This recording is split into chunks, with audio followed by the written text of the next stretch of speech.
The day I found out my husband had another family, I didn't cry, smiled, because I knew his life was about to fall apart. My name is Naomi Walker, and if you knew me a year ago, you would have said, she has the perfect life. We lived in a quiet, beautiful neighborhood in Seattle. The house was big, clean, everything in its place. And my husband, Ethan Walker, successful, smart, the kind of man everyone calls perfect. Every morning, he made coffee for me, smiled gently and said, "Good morning," and I believed him, believed he loved me. We had been married for 5 years. No major fights, no suspicion. We had dinner together, traveled on holidays, talked about the future, a new house, investments, even kids. Everything felt perfect. And maybe that was my biggest mistake. That day started like any other.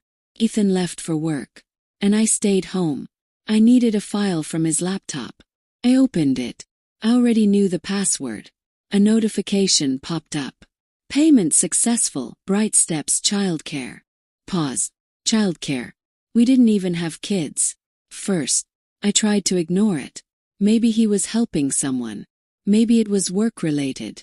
But something inside me said, this isn't normal. Clicked it. Receipt opened. Name: Rachel Adams. Address: a different part of the city. My fingers went cold. Who is this? Kept digging. Bank records, emails, and then found a folder. Personal. Opened it. And in that moment, my entire world stopped. Photo. Ethan. Another woman. And a child. Standing together. Smiling.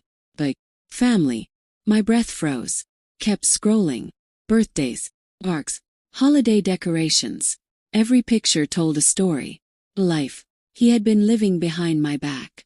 I slowly closed the laptop. No tears. No screaming.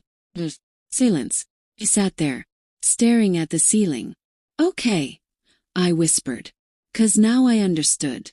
This wasn't a mistake. This wasn't a one-time thing. This was a whole second life. Another woman, child, family, and the scariest part. He did all of this so confidently, like he was sure I would never find out. I stood up, walked to the mirror, looked at myself. Was I supposed to break, or become something else? After a few seconds, a small smile appeared on my face. Cold. Different. Okay, Ethan, I whispered. Let's see how far this goes. That night, he came home like nothing happened. I'm home, he said. Smiled.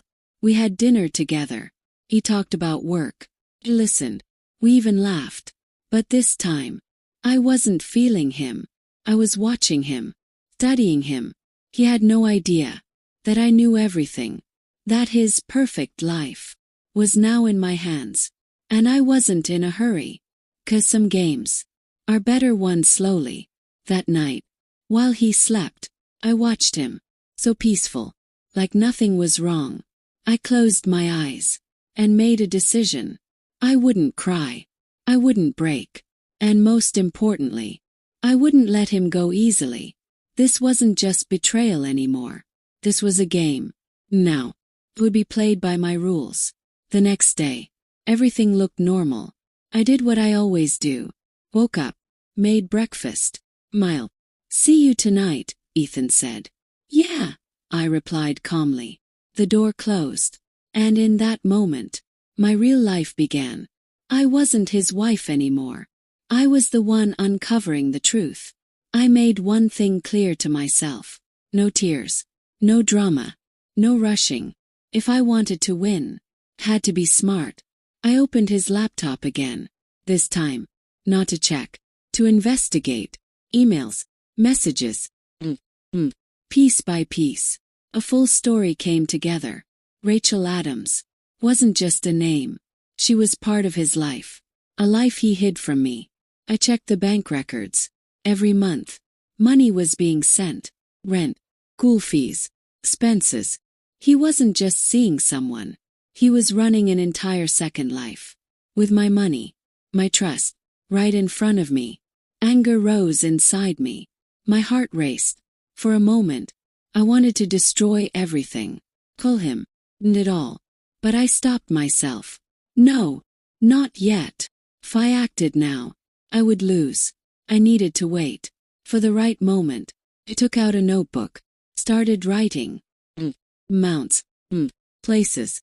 Every detail. Was now evidence. Then I looked at the photos again. He was smiling. Playing with that child. The same way. He smiled with me. For a moment, my heart broke. Was I nothing to him? But I pushed that feeling away. This wasn't the time for pain. This was the time to plan. Days passed. On the outside, I was the same. A normal wife. Eating with him. Smiling. Spending time together. But inside, I was changing. Stronger. Sharper. More ready. One evening, we were sitting together. He was eating calmly. Asked suddenly, "Do you remember our wedding?" He smiled. "Of course. And the papers we signed." He laughed lightly. "Why are you thinking about that?" Smiled too. "Just remembered." He had no idea. I wasn't remembering. I was preparing. That night, I reviewed everything again. Now I had it all. Proof, truth, and a plan. I looked at myself in the mirror. I wasn't the same anymore. No pain in my eyes. Only one thing. Intent. "You thought you could live two lives," I whispered. "But now, you won't be able to keep even one." The game had begun. And this time, every move would be mine. By now, I knew everything.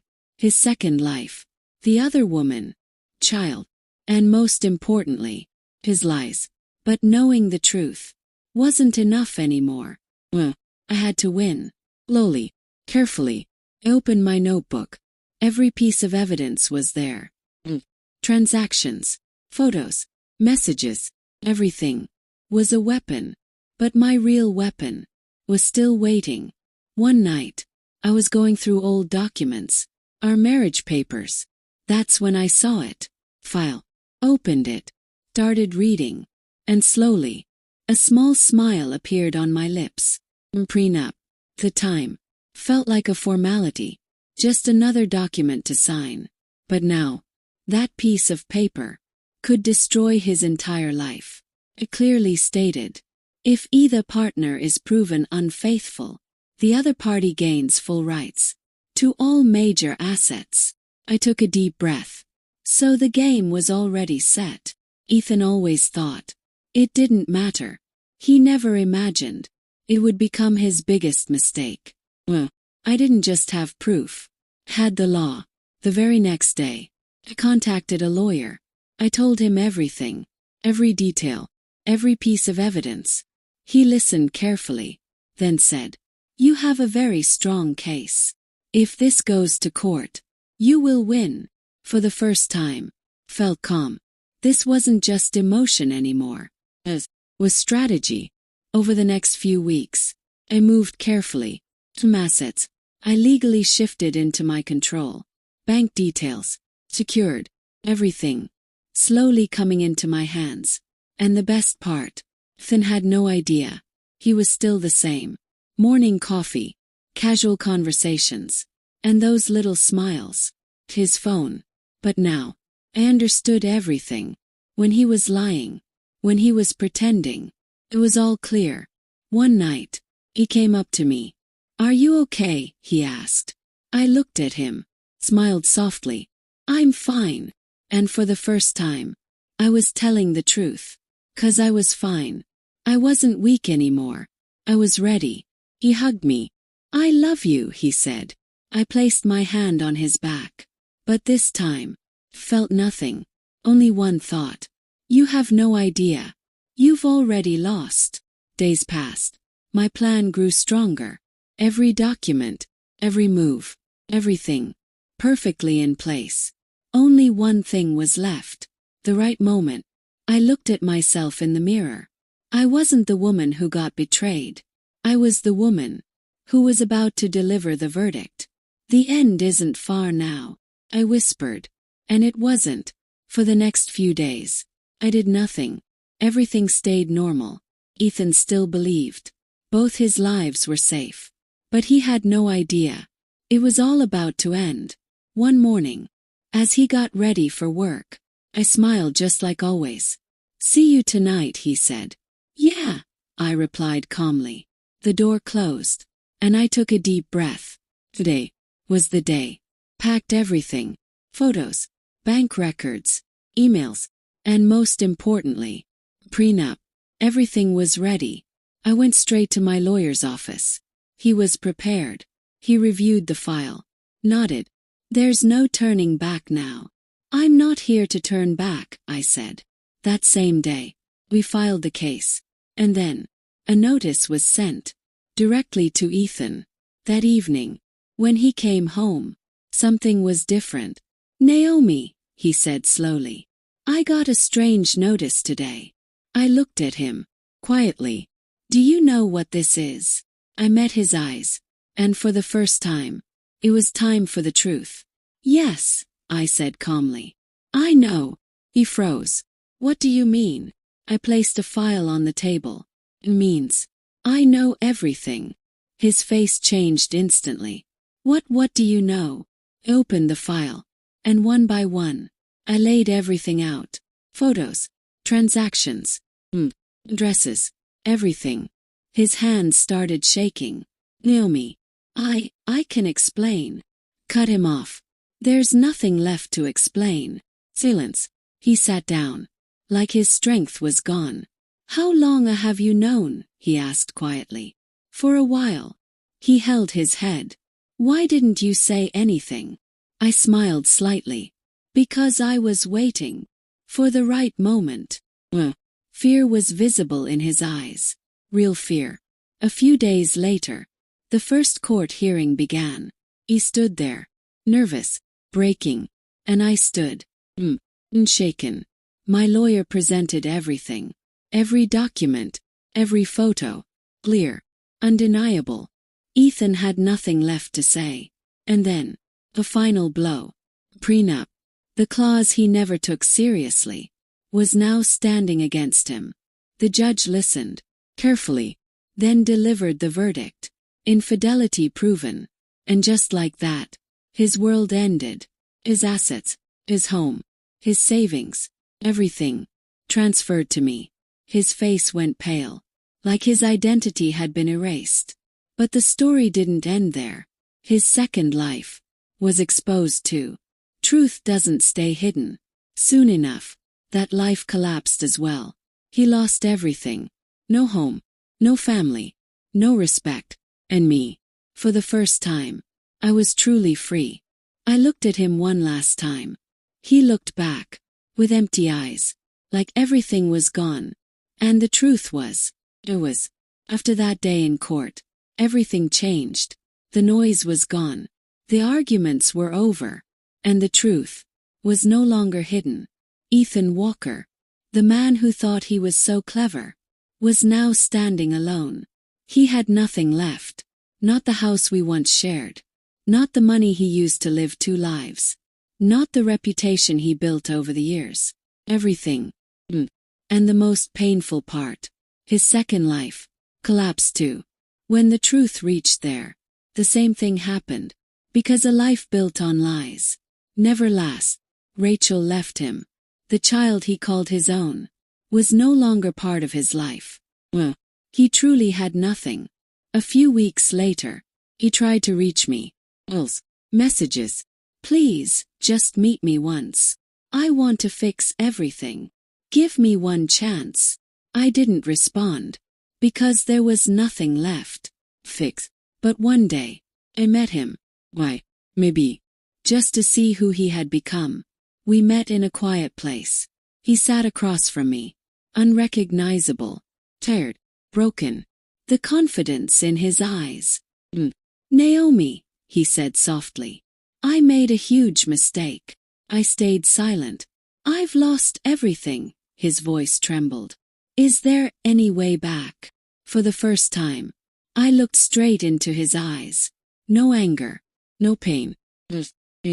"There was a way," I said quietly. "But you chose to destroy it." He had no words. I looked away. Out the window. Silence. Then I looked back at him one last time. Do you know what your biggest mistake was? He slowly raised his eyes. You thought you could live two lives. My voice was calm, but clear. But the truth is, if a person can't live one life honestly, pause, they can never handle two. Tears filled his eyes. But it didn't matter anymore. I stood up and walked away, without looking back. The air outside was cold, but peaceful. For the first time in a long time. Felt light. No burden. No fear. Just one thing. Freedom. I started a new life. New place. New people. And most importantly, a new mindset. I wasn't part of someone else's story anymore. I was writing my own. And this time, there was no space for lies. Sometimes, late at night, think, what if I never found out? Maybe I'd still be living that lie. But now, I know the truth. And the truth didn't break me. Made me stronger. I looked at my old house one last time. Everything was in the past now. Lie, betrayal, and a man who thought he could control it all. I smiled softly. You thought you were living two lives. But in the end, you lost them both. And me. Finally found myself. Sometimes people ask me, why didn't you cry that day? How did you stay so calm? I always give the same answer. Because not every story requires you to break. Sometimes, winning means staying silent. If you're listening to this story, maybe you're wondering the same thing. What would you have done? Would you have ended it right away? Or waited for the perfect moment? Tell me.